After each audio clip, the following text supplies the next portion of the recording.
said he wasn't gonna never be at my fights, but now he at my fights. It was a good fight. His daddy stopped it too early. The same. His daddy stopped it too early though. Porter did good. I thought Porter could have won if he didn't stop. I ain't Porter up. Who number one in the welterweight division now? Well, you already know who I want. I've been calling them out all day. You know what I mean? Maybe I'll go up to 154. Maybe if Spence get his tail out his butt, he'll fight me. You know what I mean? Whatever. You know what I mean? I will whatever. Everybody has a right to their opinion. So let the narratives begin.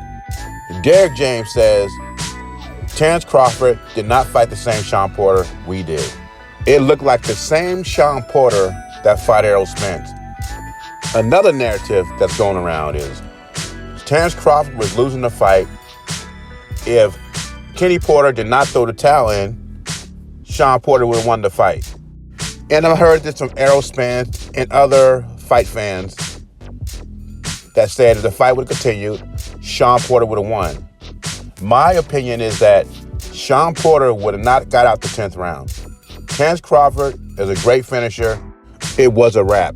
But they say the same thing about Caleb Plant and Canelo. If Caleb Plant was able to finish that fight, they said Caleb Plant would got to rob him of scorecards. I thought Canelo was winning the fight outright, so I didn't see that. And I told you in prior videos, this was going to be a tough fight. Sean Porter's not an easy fighter. I thought it'd be a close fight till Bud stops him in an 8th or 9th round, but he ended up stopping him in the 10th. And when he did stop him, he was starting to cook. Sean Porter was not going to win that fight. And all you Spence fans, Spence does not want to fight Terrence Crawford. I don't know how you get in your head that Spence is going to demolish Terrence Crawford when some people thought he lost to Sean Porter. I think that knockdown in the fight saved his belts because I thought Sean Porter was ahead until he got knocked down. I thought Spence edged that fight out by the skin of his teeth, and the judges thought the same thing because Spence won by a split decision. Bud stops him in 10 rounds. Spence could cry all he wants.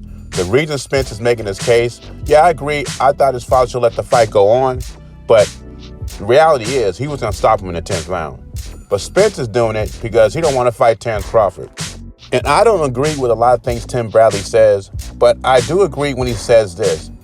He's waiting for Terrence Crawford to get old. One of the reasons he went to that fight was to see if Terrence Crawford lost a step. And people keep reminding me that Errol Spence is the most accomplished welterweight in that division. Okay, fine. He's unified champion. Does that mean they can't duck certain fighters? Because right now, it looks like he wants no part of Terrence Crawford. And Terrence Crawford's also talked about moving up to 154. I think Terrence Crawford should stay at 147 and let Spence go to 154, clear the way, vacate those titles, so we have the young guns, Virgil Ortiz, and Jaron Ennis pick up those belts. So we have a real Final Four with Jaron Ennis, Virgil Ortiz, Terrence Crawford, and Ugas that make the best man win, and they become undisputed welterweight champion. Because from where I'm standing, unified champion, most accomplished, whatever, he doesn't want that smoke. There is no excuse for Errol Spence anymore because Terrence Crawford will be walking on his side of the street. Crawford is a free agent. Bob Arum's out of the picture. No more excuses. Spence has to decide. Is it strap season still or is it track season? And if it's track season, vacate the belts, go to 154, let the young guns get them. Anyway, leave your thoughts and comments below. JBZ, I'm gone.